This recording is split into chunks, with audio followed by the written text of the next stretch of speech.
Okay. All right. So, week 3 of our Christmas series. If you've been here the previous 2 weeks, you know that it's probably the most bizarre Christmas series you've ever heard. So, parental advisory warning that applied the previous 2 weeks applies today. We're not going to be covering anything that's not found in your Bible, but that's all I will say. Week 1, we talked about Tamar, a young woman who dressed as a prostitute in order to seduce her father-in-law, in order that he might have sex with her, in order that she might become pregnant and demand the justice due to her. Week 2 was a story about a woman named Rahab who didn't dress as a prostitute. She actually was a prostitute. But because of her faith and courage, she saved herself and her family and was incorporated into Israel. Week 3, we talking about a woman named Ruth. Now you may be asking, why are we talking about these stories for Christmas, especially if you're new and you weren't here the first 2 weeks? We're doing it this way because the book of Matthew, which is a biographical account of the life, death, and resurrection of Jesus, begins with a genealogy. And a genealogy of the day typically traced the family tree. And in the day of Jesus, family trees usually left out the names of women. You would trace the lineage through men. But Matthew begins his biography.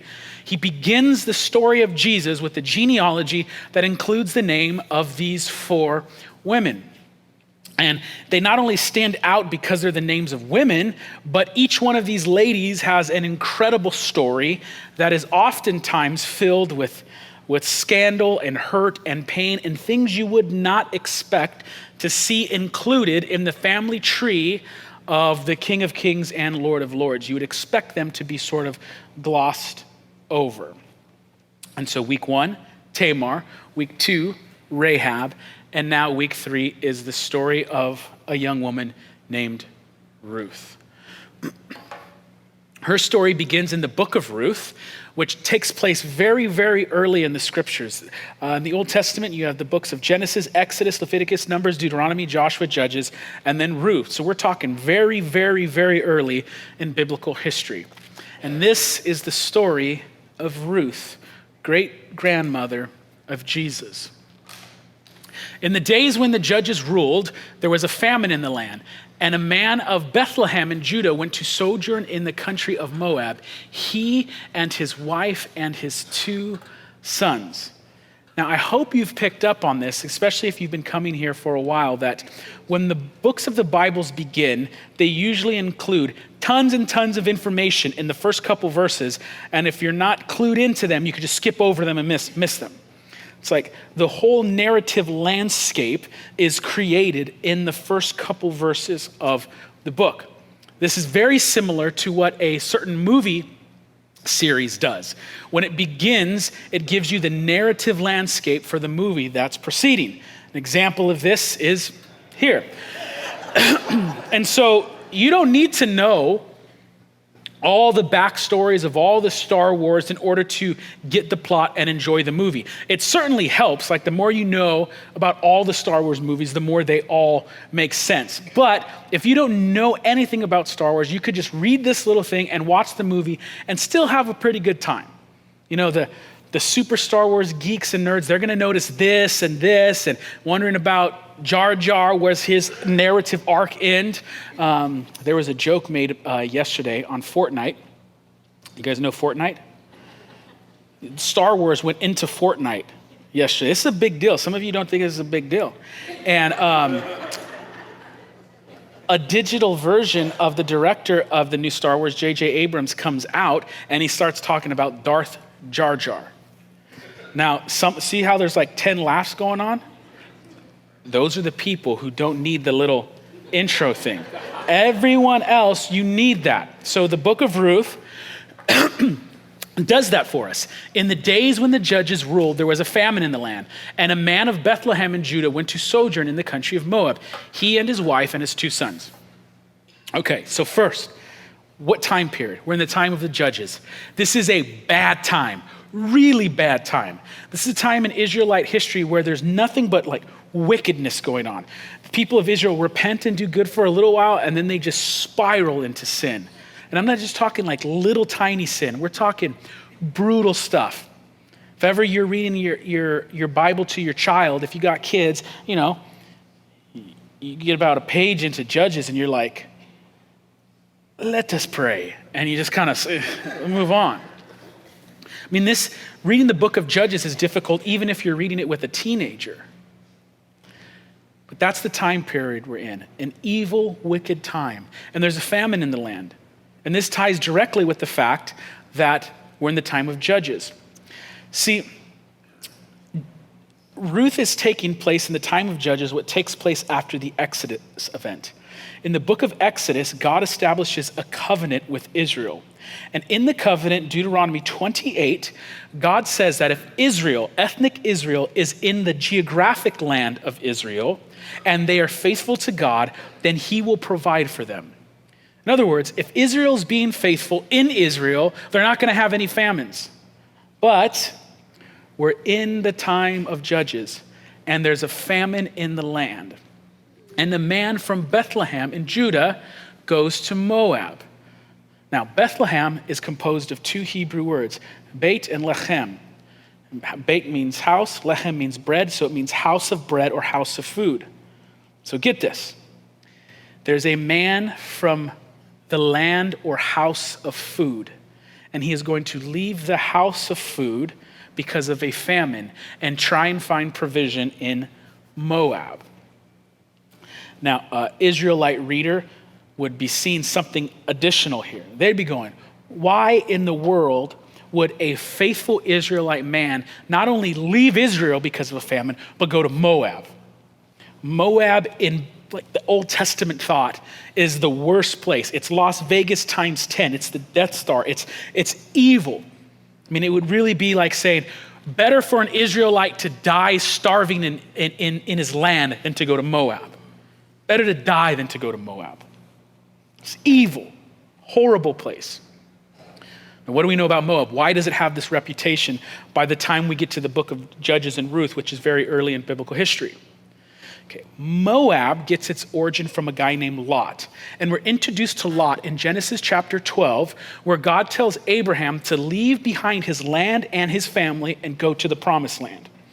Now, Abraham pretty much obeys that entire command, except rather than leaving his entire family, one dude gets brought along, his nephew named Lot. And Lot, for the next 15 chapters, is nothing but trouble. Lot is most famous for the story of Sodom and Gomorrah. In Genesis 19, God is going to bring judgment upon Sodom and Gomorrah. It's where Lot lives, but God allows Lot and his family to escape. Lot, along with his two daughters, escape into the mountains. And it's in the mountains in Genesis chapter 19 where his two daughters conceive of a plan. And they conceive of a plan based upon the fact that their father Lot has no sons. And if he has no sons and mom's dead, funny story in the Sodom and Gomorrah thing, then he's not going to be able to continue on the family line. And so his daughters say, we need a brother, we need father to have a son to continue on the family line. So they hatch this plot that they are going to get their father drunk and have sex with him in order that they might conceive and give a son to their father in order to carry on the family line. I gave you parental warnings. I gave the warnings. So Lot's daughters, they trick dad, they get him drunk, and the oldest daughter becomes pregnant by her father, and she names the boy Moab. Moab becomes the father of the Moabites, and Moab in Hebrew literally means of father or from father. Now the Moabites grow up into basically a wicked people. You have Genesis 19 as an incident, Genesis 12 as an incident.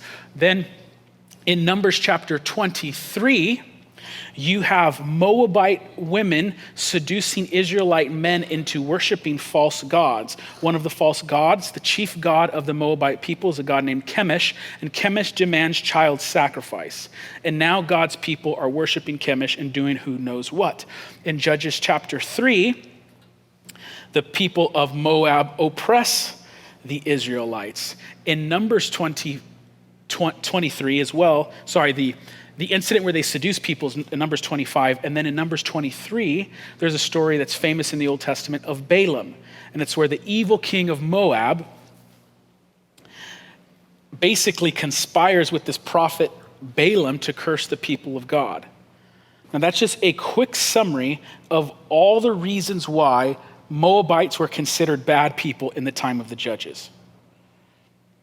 So when this text says, a man of Israel from the house of food is going to travel to Moab, the readers of the day are going, what is this man thinking? Better to starve and die than to go be with those people. The name of the man was Elimelech, and the name of his wife Naomi, and the name of the two sons were Mahlon and Chilion. They were Ephrathites from Bethlehem in Judah. They went into the country of Moab and remained there. Elimelech means God is king. And if you're reading this, you're going, why in the world is a man who's named God is king surely acting like God is not his king? If God was this man's king, he would stay in Israel and wait upon the Lord's provision. He would not go to Moab. That is the place of the pagans, the adulterers, the sexually immoral. You don't go there. His wife is named Naomi. Her name means pleasant or delightful. As you're going to see in the story, she's ultimately going to want to be called not Naomi, pleasant or delightful, but Mara, meaning bitter. And there's a clue to this already in the name of her two sons. They got two kids, Mahlon and Chilion. Mahlon means to fall sick and to fall ill in like a way that can kill you. And Chilion means to fade away or to perish. So like, wonderful children's name. It's like, you're going to fall sick. You're going to name this kid to perish or to fade away. Some of you guys, got beautiful names. Your parents told you what they mean. You know what I'm talking about? Some of you, your parents never told you what your name means. Don't Google it. So it's a foreshadow. It's like something's going to happen to these kids. And you already know you're expecting something bad to happen because the family's going to Moab. They shouldn't be going there. But Elimelech, the husband of Naomi, died, and she was left with two sons. These took Moabite wives. The name of one was Orpah and the other Ruth. They lived there about 10 years, and both Mahlon and Chilion died, so that the woman was left without her two sons and her husband. Now you have to feel the tragedy here. I mean, you just read it too quick and move on. This woman has experienced famine. She's a woman in the ancient world, a very brutal place. She's lost her husband and her two children. And now the woman was left without her two sons and her husband. She only has her two daughter-in-laws, these two Moabite women. There's things in life that hurt, that cause pain. But then there's things in life that hurt so bad that they shatter the way you even look at the world. It's like the very ground you stand on comes undone. It's not just hurting. It's like, I can't even see the world the same way. I can't tell the difference between left and right. Right is left, up is down, down is up. It's just that painful. It's a worldview shattering experience. And this may be something like what this woman is feeling. She's lost it all. She has nothing. And what is she to do? Then she arose with her daughters-in-law to return from the country of Moab, for she had heard in the fields of Moab that the Lord had visited his people and given them food. We'll stop there. This is the first mention of the Lord. For the first 6 verses, it's nothing but bad news, bad news, bad news, bad, bad, bad. Death, Moab, death. And now you get a mention of the Lord. And what happens? Something good's happening. The first mention of the Lord, you get the first mention of good news. And the author wants to draw your attention to this. He uses Hebrew alliteration to point this out. It says, given them food at the end of verse 6. There's Hebrew alliteration going on. It's letech lechem lechem.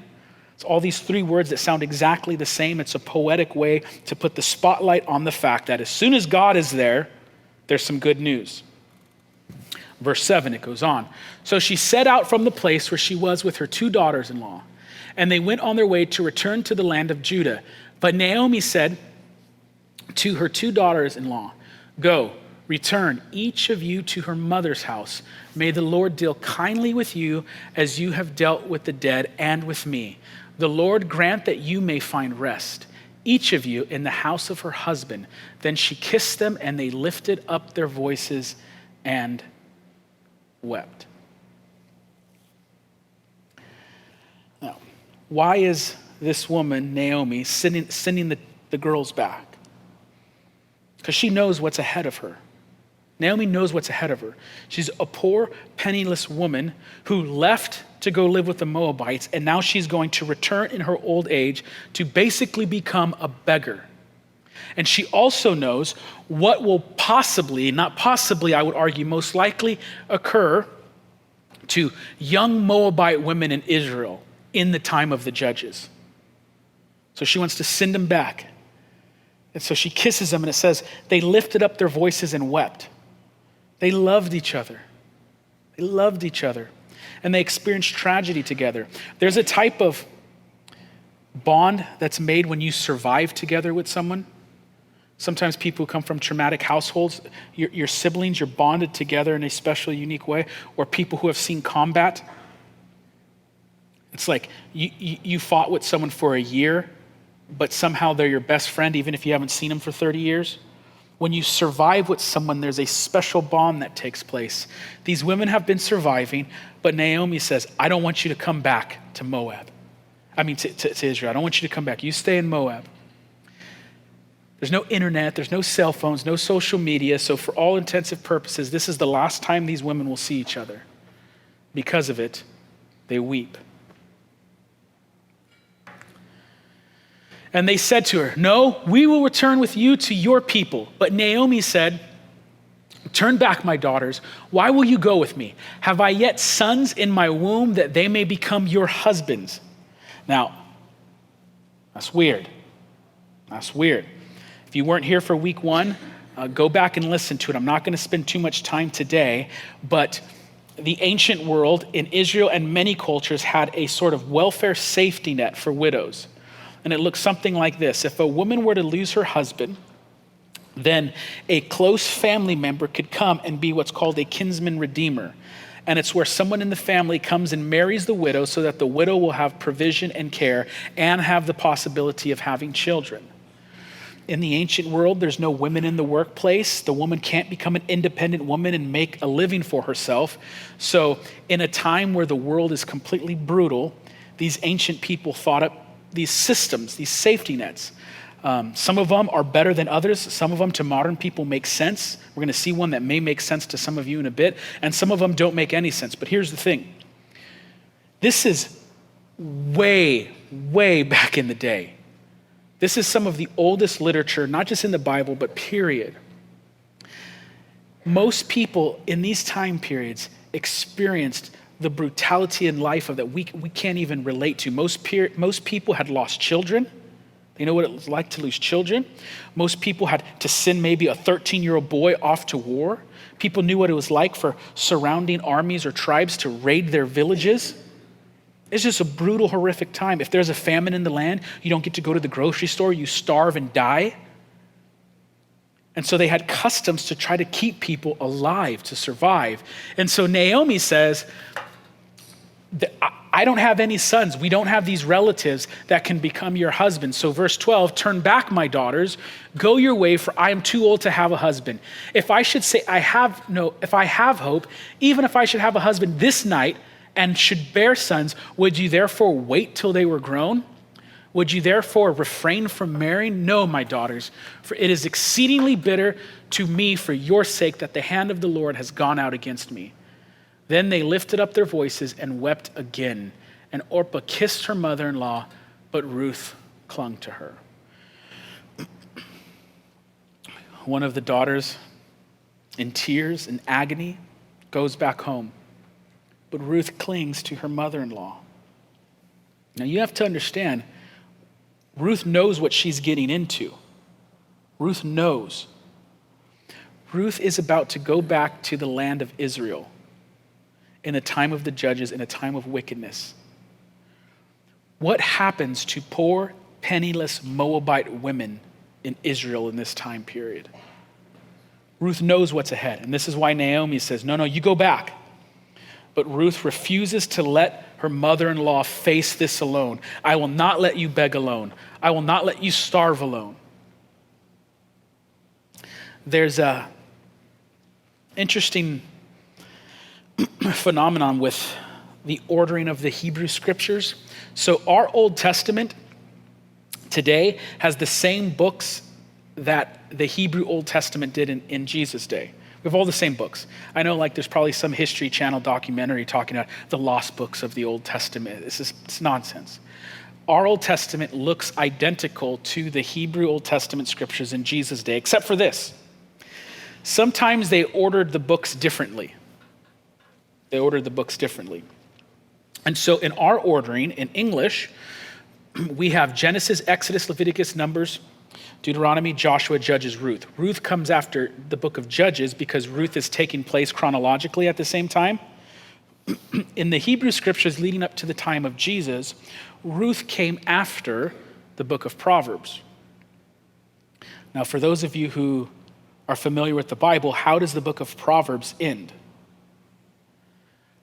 The book of Proverbs ends with the depiction of what has come to be known as the Proverbs 31 woman, sometimes called the excellent wife or the excellent woman. The Hebrew is Ishet Hayil. Ishet Hayil probably shouldn't be translated excellent wife. It probably should be translated something like valiant woman or worthy woman. Because the word excellent in modern times, at least for me, excellent communicates, and it may not for you, but excellent means you always get 100% on the test. It's the person who refuses I got a B plus, 89%. I'm going to petition the teacher. I'm excellent. I got to get straight A's. Excellence. But it has to do more with courage and virtue and character. So I like the word worthy woman or valiant woman. But Proverbs 31 ends with a description of the Proverbs 31 woman, the Ishet Hayil.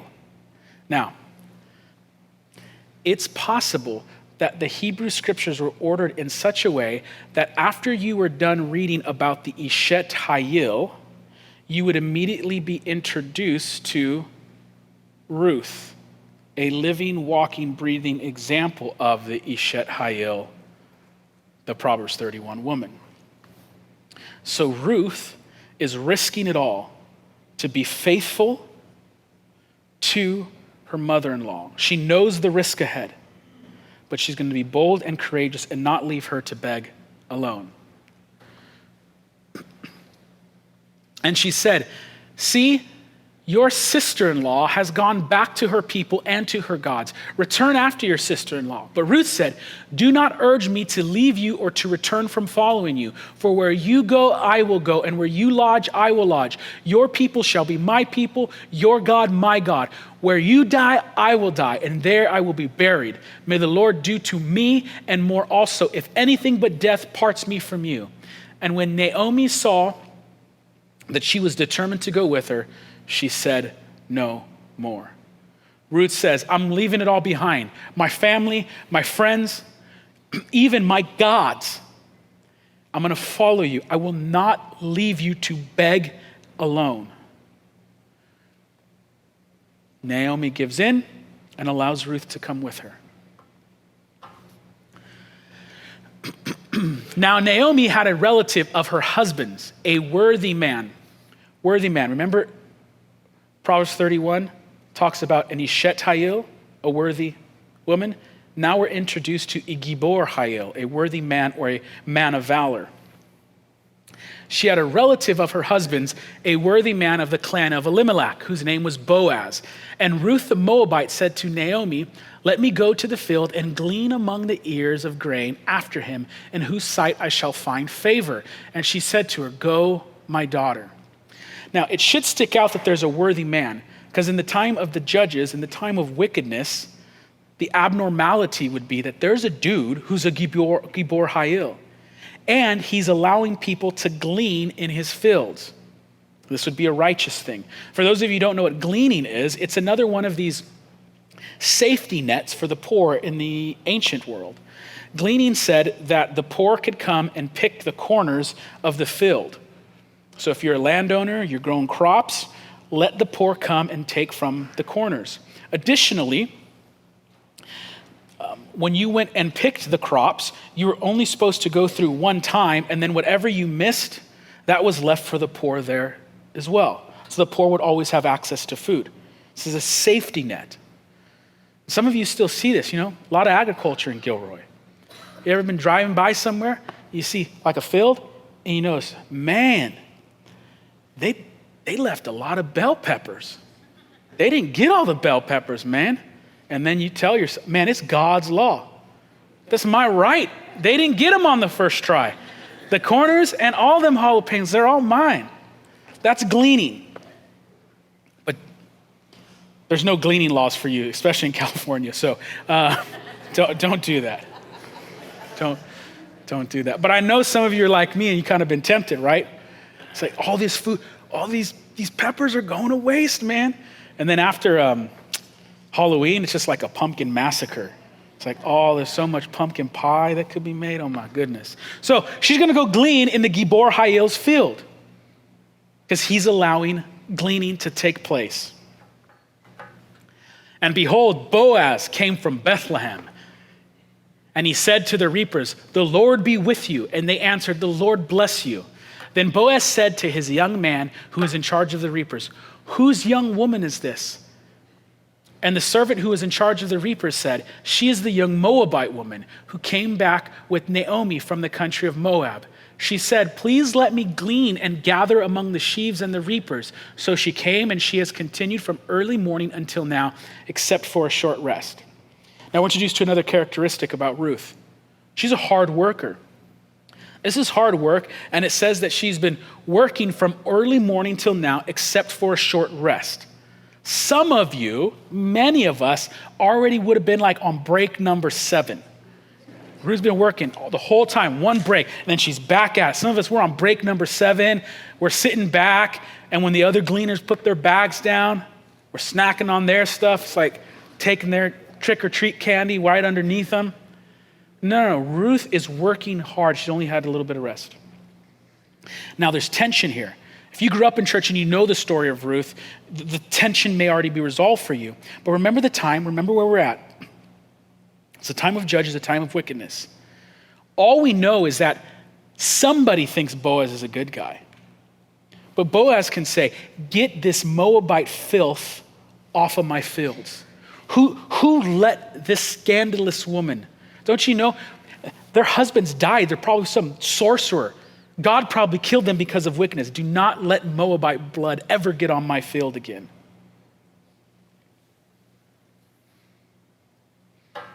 So you're expecting a reply from Boaz, but you don't know exactly how it's going to work. Then Boaz said to Ruth, "Now listen, my daughter. Do not go to glean in another field or leave this one, but keep close to my young woman. Let your eyes be on the field that you are reaping and go after them. Have I not charged the young men not to touch you? And when you are thirsty, go to the vessels and drink what the young men have drawn." Now think about how wicked of a time this is, that Boaz actually has to tell this to Ruth. "Ruth, listen. Don't go to any of the other fields. You know what will happen to you. Stay here. I've told my men not to touch you, not to take advantage of you." Now, why does he have to do this? Because who's going to believe the Moabite woman's story if she's assaulted? An Israelite man of good character assaults a Moabite woman? No. That's just the Moabite woman who's come in as a foreigner into the land. So Boaz, being the Gibor Hail, says, "No, you don't go to the other fields. If you're thirsty, you drink from the water that my men have drawn. You keep gleaning here. My men will not touch you. I've ordered them." Now a question arises. In a time of wickedness, where did Boaz get this type of care and concern for a Moabite woman? This is not expected. Like, if you know the story, you're not surprised, but this is not to be expected. A wealthy, successful man in Israel in a time of wickedness has eyes for the outcast. He sees that there's a Moabite woman who can easily be taken advantage, and he wants to provide and to care and to protect. Where did he develop these type of eyes? That's a question that's not resolved for us at this point. One of the solutions that is often given out that just completely misses the mark, and many of you who grew up in church or have heard the story told in such a manner, or maybe even told the story like this. Ruth is gleaning in the fields, and then Boaz, this strong, attractive Gibor Hail, rolls up on his horse, and the sun is shining just perfectly as Ruth turns her head, and she's just beautiful. She's gorgeous. And even though she's been working hard the whole day, her makeup is done. It's beautiful. And you'll hear that. The book of Ruth is a beautiful love story. And Boaz saw this beautiful woman in the fields and took a special eye for her. And I want you to know that that's nowhere in the text. It's not there. It's the complete opposite of the historical situation. Ruth is a poor, penniless beggar. She has experienced famine. She hasn't been gleaning long. She's a malnourished, underfed, poor, penniless beggar who historically is wearing widow garments that would cover the most of her body. She hasn't bathed. She's not clean, and she's going to be working hard all day, sun up to sundown. She's not pictured as this beautiful, attractive woman that Boaz notices. In fact, the text actually says he notices her for the opposite reasons. He doesn't notice her beauty. Boaz takes notice of Ruth because the text says that Boaz heard about her loyalty to her mother-in-law. Boaz notices her character, that she works hard and she came to a foreign land to not leave her mother-in-law alone to beg. And that's why Boaz at first notices her. It's not because she's all super beautiful. I mean, maybe she is. The text doesn't say. But we know that's not what Boaz is noticing. It's not the point. Then Naomi, her mother-in-law, said to her, "My daughter, should I not seek rest for you that it may be well with you? Is not Boaz our relative with whom the young women you were? See, he is winnowing barley tonight at the threshing floor. Wash therefore and anoint yourself and put on your cloak and go down to the threshing floor. But do not make yourself known to the man until he has finished eating and drinking." That's weird. Yeah, you're laughing. That's okay to laugh. That's weird. She's like, hey, he's a relative. I know that's like super weird, but back in the day, it's like, that means you got a chance. You got a chance, man. It's a relative. It's bizarre, but that's the context. You got a chance. And so she devises this plan. Now at this point, Ruth has been working in Boaz fields gleaning for a couple months. It's the end of the harvest season. And so she's been there for a few months. Boaz may or may not know her a little better, who knows? But she's been there for a few months, getting the gleanings, having protection, having provision.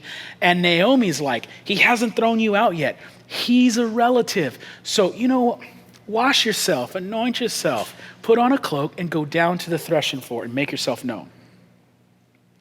Now, sometimes here, we're tempted to think Naomi is telling Ruth to go be like a seductress. Put on your best clothing, put on your best perfume, and you go down and you try to get this man to have sex with you. Now, it's not that. But there's a sense in which there's truth to that. But it's not that. First, she is not saying, go put on your best clothes, as in you have this nice, beautiful dress that you never wore to prom.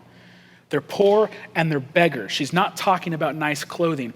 What she's talking about is this cloak. This is a technical term.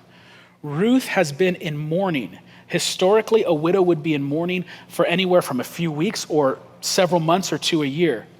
These are technical terms that Naomi is telling Ruth to transition from your period of mourning as a widow and exit to a point of eligibility. So she's going to wash herself now.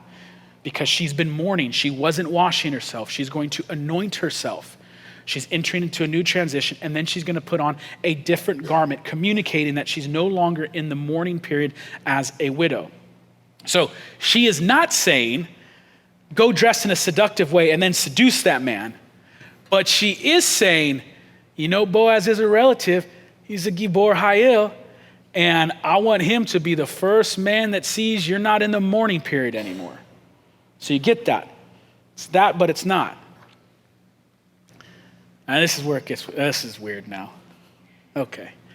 Then this is the last part of the plot. When he lies down, observe the place where he lies, then go and uncover his feet and lie down, and he will tell you what to do. And she replied, all that you say, I will do. What does this mean? Put on the cloak, get the perfume. Oh, there's that other funny part too where Naomi says, make sure he's done eating before you do this. Because Naomi's a wise woman. She knows, look, if a man's been working all day long, there ain't no way in the world that dude can multitask enough to notice what you're doing until he's fed. So get him well fed, make sure he's hydrated, because he's not going to be able to, you could be singing and dancing, Ruth. He's been working all day, he's hungry, make sure he's fed. Then go to the place where he sleeps, lie down with him and uncover his feet, and then he'll tell you what to do. All right, so I want you to know that several of the terms in this section all have sexual connotation. In the Bible, when you talk about lying down with someone or uncovering something or going to the place they are sleeping, it often has a sexual connotation. Now, to be fair, it doesn't have to either. So like in English, if you say, I went to sleep with someone, that could mean a lot of things depending upon the context. It can be sexual, but it doesn't have to be. Likewise, in Hebrew, these words can mean something sexual, or it could just mean lie down next to him and uncover the feet. Now, this is where it's interesting, because many Christians are more bashful and uptight about things relating to sex than the actual Bible is. So I can't tell you how many times this is broken down in such a way that goes something like this. Look, there's nothing going on here. She's not inviting anything. She's not creating an opportunity. She just lies down with him and she's like uncovering his feet as if to say, you know, hey, if you marry me, I'll give you good foot massage, you know, and I'm a Ishet Hayil. Look, stop here though.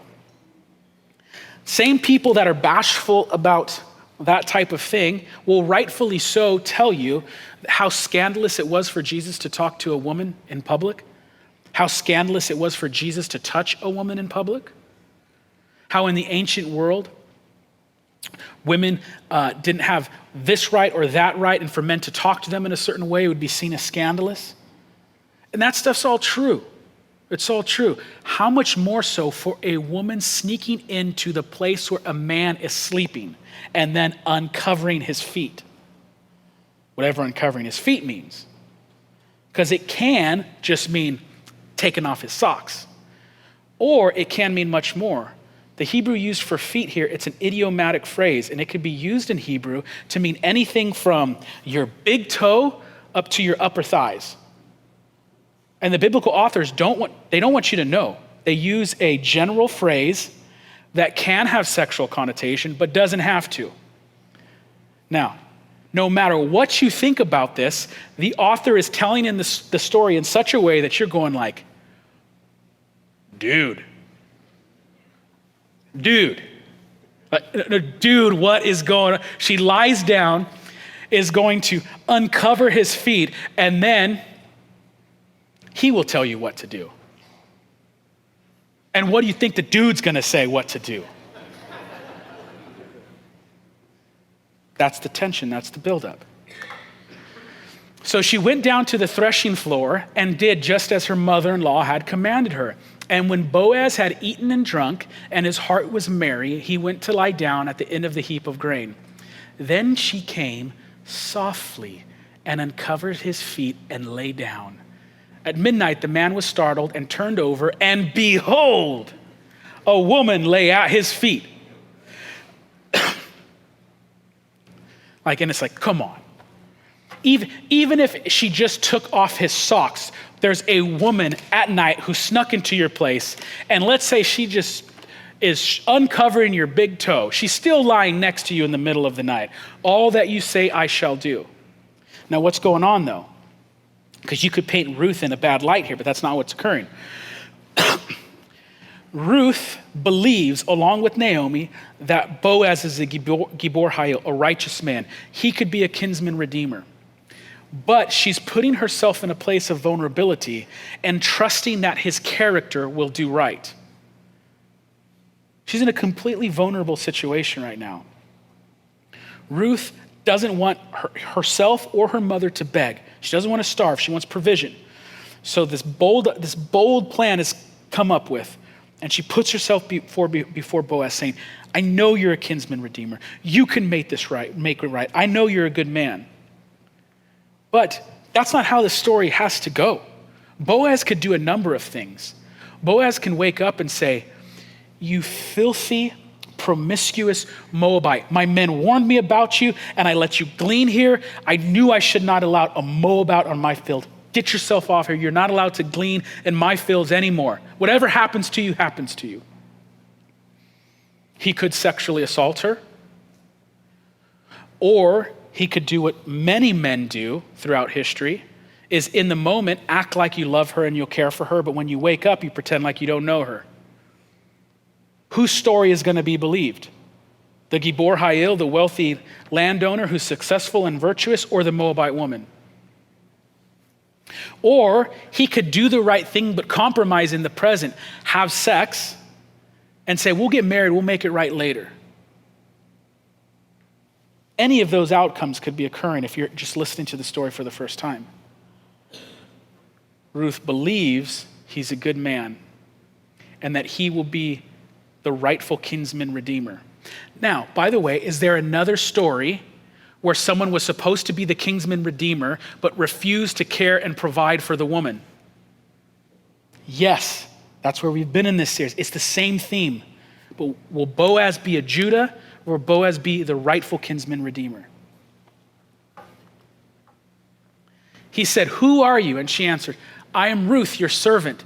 Spread your wings over your servant, for you are a redeemer. And he said, may you be blessed by the Lord, my daughter. You have made this last kindness greater than the first, in that you have not gone after young men, whether rich or poor. And now, my daughter, do not fear. I will do for you all that you ask. For all my fellow townsmen know that you are a worthy woman. Did you catch this? I actually just caught this for the first time. This is good. Ruth is supposed to do whatever he asks. Did you catch that? But what happens for Boaz? 11, and now, my daughter, do not fear. I will do for you all that you ask. It's a reversal. Now, check out verse 9. Ruth said, spread your wings over your servant, for you are a redeemer. This is a technical term. In Old Testament language, this means enter into a covenant of marriage with me. When you put your wings or your cloak over someone, that's initiating the covenant of marriage. There's other verses in the Bible that use the language the same way. So what's going on? Ruth is telling Boaz, you're the kinsman redeemer. You can make this right. Marry me. Do you understand how bold it is for a woman to propose to a man? Do you understand how bold and crazy and audacious it is for a woman like Ruth to do all that she's done and then says, put the cloak over me, make this right? And Boaz, being the Gibor Hayil, says, all that you ask, I will do for you. Now, in chapter 4, we're not going to get into it because this has been kind of a summary of the book. Chapter 4 is all about Boaz going through the sort of legal policies and procedures in order to marry Ruth. And there's some hiccups along the way. You can read it for yourself in chapter 4. But Boaz goes publicly and wants to do this the right way, to officially marry her.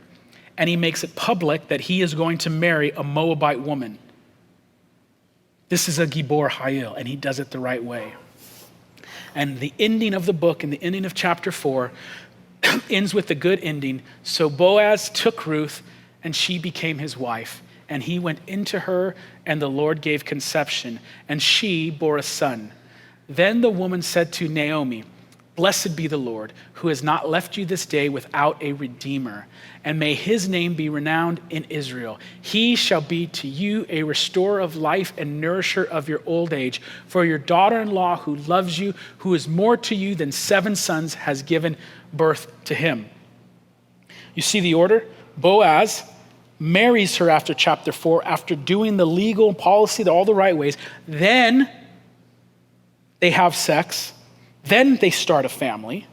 And then it ends with, this is crazy, the women in the town saying Ruth is more valuable than 7 sons. When you have a child in the ancient world, everyone wants a son. And the girls come second.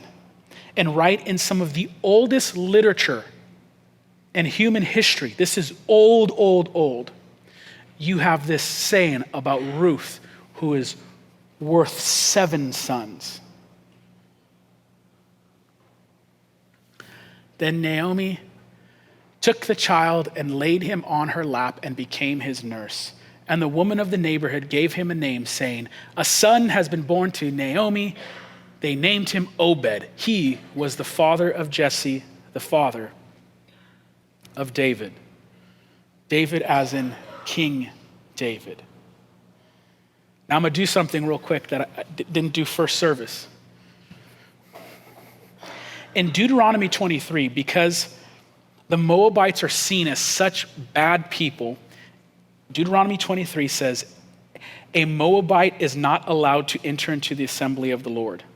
Additionally, it says, a Moabite and their children to the 10th generation are not allowed to enter into the assembly of the Lord.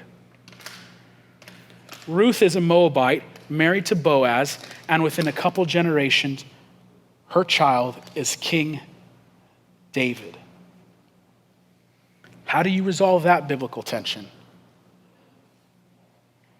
I'll give you a couple quick reasons. I don't know, but I'll tell you a couple ideas. One, some people would say, when Ruth renounced her gods at the beginning of the book of Ruth, that no longer applied to her. She's not a Moabite. Although I would say it's funny that all throughout the rest of the book, they call her Ruth the Moabite. 2, some people would say that rule was just for the men. You couldn't graft in a man into the assembly, but it didn't apply to women. Possible. That's the rabbinic tradition. Some people would say God's law, because of the sin of the Moabites, was so strong that was the standard. God's law said they can't come into the assembly of the Lord. But God's law does not override God's grace. And God's grace was able to bring her in. I don't know the answer to that tension, but I want you to know this. At the climax of the book of Ruth is a Moabite woman being the grandmother of King David. And when the biblical authors write their stories, they want you to know that truth as well. Now, a couple things from this story that we should learn from and try to emulate. Boaz is seen as the Gibor Hayil, and Ruth is the Ishet Hayil, the worthy man, the worthy woman, or the woman of valor. Now, what marks them off in this story? What are their characteristics? How should we be emulating, trying to be like them? Well, first off, the Gibor and Ishet Hayils, they have a special set of eyes. Their eyes look for and see the outcast, the poor, the needy, those who are falling between the cracks. Both Ruth and Boaz do this. Boaz notices Ruth, a Moabite woman gleaning in his fields. Do not touch this woman. She's to be protected. But Ruth is no helpless victim. Ruth is there. Why? Because she will not let her mother-in-law go to beg alone. I'm going to glean for you. You stay home. You're too old for this. I'm going to do it. I'm going to work the back-breaking labor. Secondly, they're loyal. Loyal to the person and loyal to do the right thing no matter how much it costs. So Ruth is loyal to her mother-in-law, not because it's easy. She knows what's facing her. She knows what can happen to her in the field gleaning in Israel. But she risks assault in order to be loyal to her mother-in-law. Boaz risked shame in the community. After Ruth does the whole take off your socks thing, he says, we're gonna do the marriage thing right, and we're gonna go through the policy and procedure, and I'm gonna go public with wanting to marry a Moabite woman. He does the right thing even if it will cost him something. See, many Christians do the right thing up until the point it will cost them something. Do you know what I mean? It's easy to do the right thing when it doesn't hurt you, or it's easy to do the right thing when it benefits you. But do you do the right thing when it'll cost you something? That's the question of character and integrity. And lastly, they're holy. Despite this weird sexual scene being developed, whether it's like, make sure he's full, he's real merry, and go to his place where he's sleeping, the end of that is them committing to do things God's way. They don't have sex before they're married. They do get married to start a family.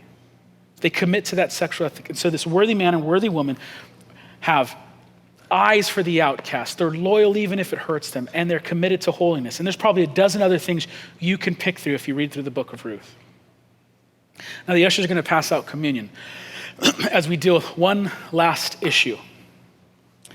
Remember earlier I asked the question, where did Boaz learn to care for the outcast? We're in the time of Judges. Everyone's like wicked. If you go into the wrong field, you're likely to be assaulted. But somehow Boaz, in the middle of all this wickedness, he's a man of valor, he's a worthy man, he's an integrous man, he has moral backbone, and he says, I'm gonna care for this woman. I'm gonna care for this woman. I'm gonna make sure no one hurts her. I'm gonna give her food and water, enough so that even her mother-in-law is fed. Where did he learn to do this? Where did he get the eyes to care for the outcast? Let's go back to where we started. We started in the Gospel of Matthew that starts with the genealogy tracing the line of Jesus. Now, I'm gonna highlight in red what I want to draw your attention to. In the genealogy, it says Nahshon is the father of Salmon, and now in red, and Salmon, the father of Boaz by Rahab, and Boaz, the father of Obed by Ruth. Now, if you go too fast, you miss this.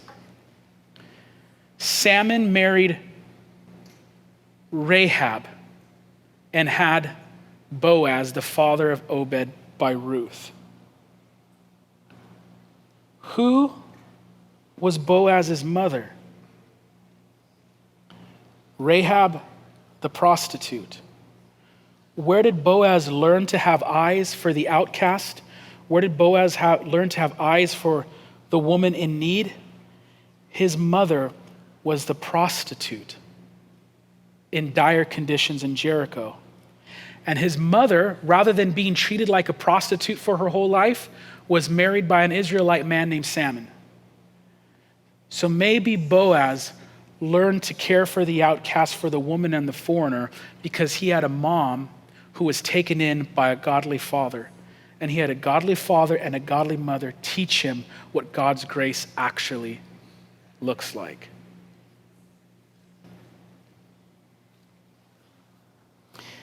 It's in the genealogy of Jesus that we see the story of Tamar, the story of Rahab, and the story of Ruth redeemed. I mean, these are horrible, horrible times and horrible situations, but God takes Tamar's story and uses it for good. God takes Rahab's story and uses it for good. God takes Ruth's story and uses it for good, which is incredibly good news because, like we said last week, that means God can take any story, including yours, and use it for good. No matter what situation you may find yourself in, no matter what's happened in your past, no matter what's been done to you, no matter what you've done to others, God can take your story and flip it. And there might be some people in this room today to finally give your story over to this God. Ultimately, through these three women, Jesus, the Son of the living God, will be born.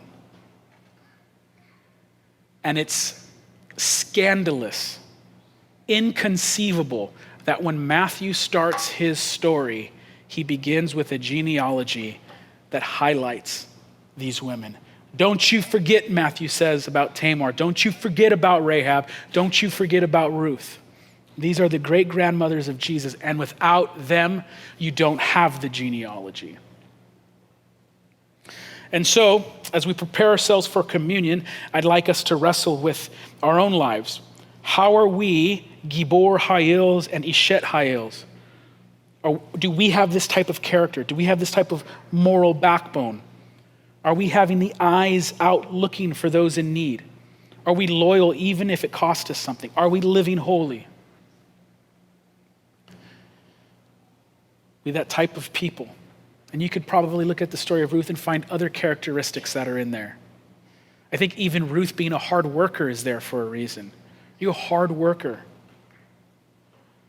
Let's stand as we take communion. Ultimately, in these stories, we are to see ourselves as Rahab, as Ruth, as Tamar. We were like Ruth in that we were foreigners from a far-off land, considered unsavable, but God in his good grace gave us mercy and adopted us and brought us into his family. We were like Rahab, in sin, just trying to survive, had no clue about the one true God. But God found a way to not only save us from destruction, but bring us into his family. And just as Rahab and Ruth are brought into the family of God, so are you today brought into the family of God because of this. On the night Jesus was betrayed, he says, "This is my body broken for you. This is for your forgiveness and your adoption into the family of God. Take it in remembrance of him."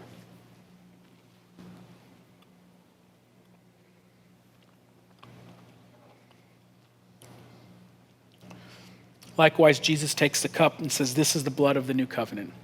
As long as you take it, you're promising to proclaim my death and resurrection until I return. And so, Lord, help us to be faithful, for you have been faithful to us.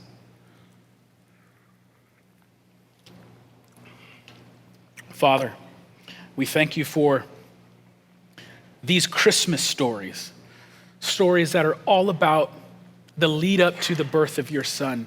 You are preparing him room thousands of years ahead of time. May we be a people that reflect your goodness and your character. May we be like Boaz and Ruth. May we have eyes like you. And today I just pray that everyone would leave this room with joy, not based upon worldly things or materialism or what's going on in the day, but a joy that comes from knowing that for all eternity you were preparing a place even for us, that before the foundations of the world you knew our name, and that you saw fit not to bring judgment upon us, but to shower us with grace and make us children of God, sons and daughters of the King, Lord. And so we give you thanks for our salvation today. This is a good day. It is a good day because you've made it and you are good all of the time, and we give you thanks. It's in Jesus' name we pray. Amen. Our prayer team will be up front, especially if you want to give your story over to this Jesus.